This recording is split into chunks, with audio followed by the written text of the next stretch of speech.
Hi everyone, my name is Angelica and I'm with the SAISD Foundation, and we're here with Monica Salinas, who is a PE teacher at Woodlawn Academy. And we're going to talk to her today about her grant that was awarded through the SAISD Foundation and our grant program that is called Fitness Through Circuit Training.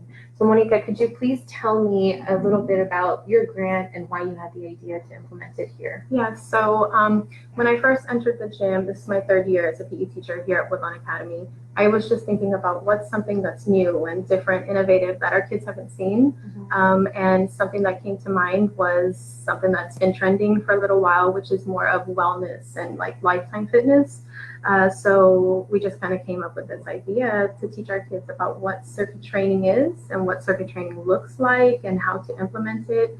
And so it was very, very exciting to be able to even see that we could apply for something like this grant so that we could hopefully be able to bring that to our campus. So explain to me what circuit training is and how like the different kiddos at the different grade levels, like how do they get involved? Okay, so circuit training is kind of a high intensity workout, and the purpose of it is for you to work all muscle areas. So you're going to be targeting your upper body, your core, and your lower body as you move through a progression or a circuit, a rotation, and hit those different areas as you work with the different pieces of equipment. So even though you're working that muscle in isolation, by the end of the workout, you would have hit everything. So it's like a full body workout. Yeah, so it's a full body workout. And a lot of the pieces of it really helps create what's called muscle memory. So the more the kids are exposed to these types of equipment, the more their brain starts to remember that how they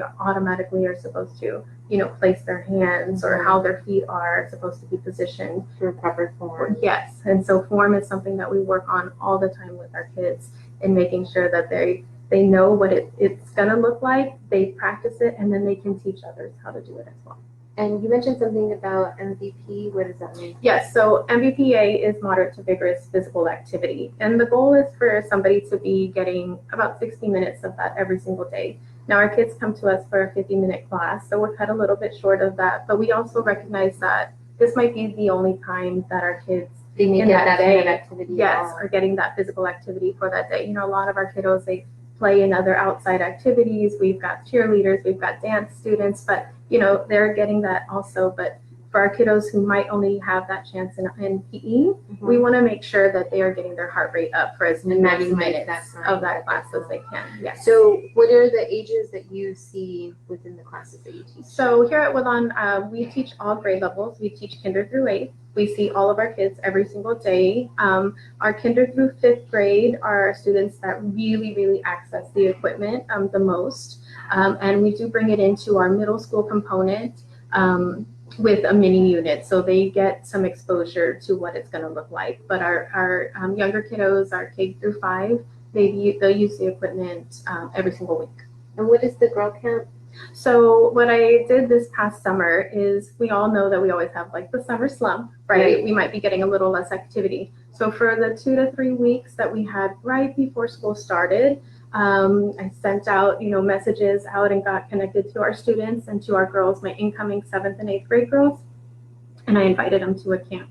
And I really wasn't sure how many girls I was going to be getting, but it was amazing to see like 20 girls every single day coming to this 4-day camp. And we used the equipment. Now, the circuit training was like this basis for this team building and camaraderie and about building each other up and like how we can work together. Which is crucial at that age, yes, right? Like empowering our females was so important. And for them to see that we're here to be together, to rise together. That we're stronger together, and if we can encourage each other to do that through activity or through like what you're saying is just like coming together and working out. Yeah, so the fitness component is what we would start with. And so we would do like what are called like these HIIT workouts, high intensity training. And so we would use the different pieces of the equipment, and they would go through it for the session. But then afterwards we would come together and we would have that closure, that team building. And every single day we would work on something different. And by the end of the camp, instead of me leading the workout, they were leading the workout. Oh, that's great. Yeah, it was amazing. So to have different girls coming up and saying like, I'm ready, coach, like I'm going to try it this time. and we'd have our timer on for our different intervals, and they led it. So you could see kind of like the growth in each of the Yeah. students, and possibly more with some, but especially at that age group where we're trying to make sure that, you know, all students have that kind of like social and emotional growth. Yes. It kind of like plays into Right. why it's important. Yes, and it's not just about the physical aspect. And that was the amazing thing about this program, and being able to be funded to do this, is that we're teaching our students about physical, you know, activities. We're teaching them about health, but even more importantly, like you're saying, that social emotional piece was so evident as soon as they started working, because we see some of those kiddos starting to show some leadership, guiding each other, helping each other out, In a safe space. Yes, and feeling like, I'm good at this. Right. I'm good at this, you know, because sometimes our kiddos, you know, come to us like, oh, I can't shoot the basket good, or but he can or she can, you know, and this like empowered everybody. Right. Because when we're working, you know, we have large classes, 50 to 80 kids at a time.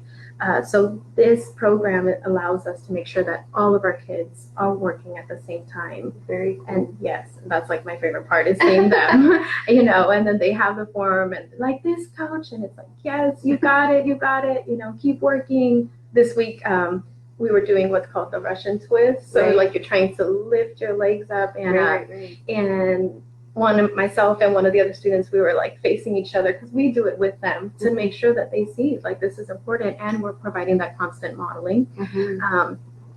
So you have to go for 35 seconds at a time, and so he had his legs up and I had my legs up, and we're looking at each other like, don't let go, don't stop, and that's like just the light bulbs are going off. It's so exciting to see them excited about what they're doing. So tell me a little bit about Run Club and how that kind of impacts the students, and how it kind of helps motivate folks to not just be active, but to also participate in our upcoming event. Yes. Okay. So our Run Club started quite a few years back. I've been here at Woodlawn 6 years, and it was already initiated before I had gotten here with one of our other coaches, Coach Vasquez. And we have continued to grow our Run Club every single year. And I think, you know, our Run Club hopefully was one of the pieces that inspired other campuses. I know I drove by and I saw another campus running yesterday. They had their practice. And so what we do every Friday, our kiddos come out and we get together, we stretch as a team, we use our daily stretches, we use some types of workouts to kind of get them pumped up. And then we started this year, we have over 100 kids in the Run Club to start with. And we started this year running about a mile. We want to get them just going. And we teach them how to jog a little, walk a little if you need to. Yes, it's all about pacing, because at the beginning, you know, they want to do the 100, yes, the dash. And so we teach them pacing and partner, and we teach them etiquette, you know, how to move over, like what it looks like when you go to a real run, a race.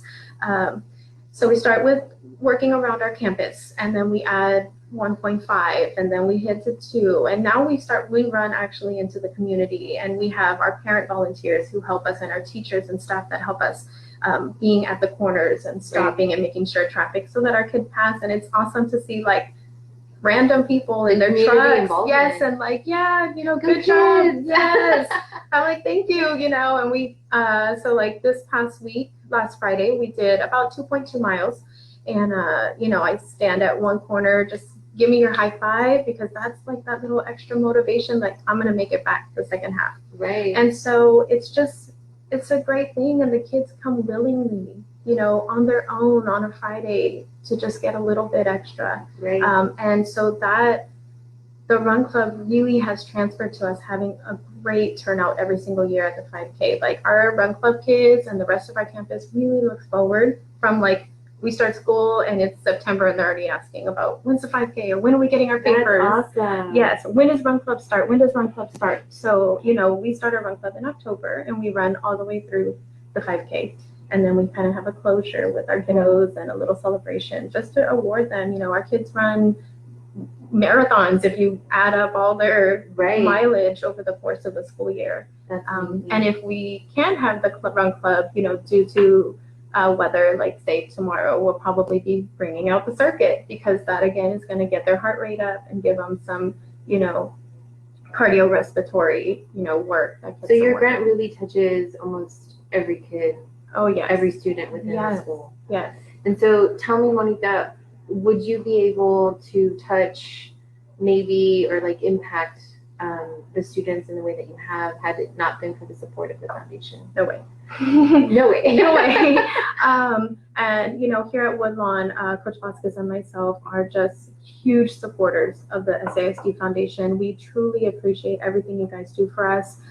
We both of us donate every single year United Way to you guys, and I encourage my campus as one of y'all's foundation, leaders. I encourage my campus to try and donate to you guys as well, because this equipment, this exposure, this has been a huge connection, especially with us as an IB campus, for our kiddos to understand what it means to do something here at school that's going to transfer like out to the real world. So you're really talking about like transferable skills Yes. and lifelong habits, that Yes. it's not just coming to PE and Right. just working out today and that's over, that's what we did. It's Mhm. about like, how do we connect this to our real world, and the kids are amazing at recognizing, because we have these things called learner profiles, which is part of the IB, and they can see, oh, I had to be balanced in this station because I was doing this and I was being a risk taker, but I'm going to reflect, and this next time I'm going to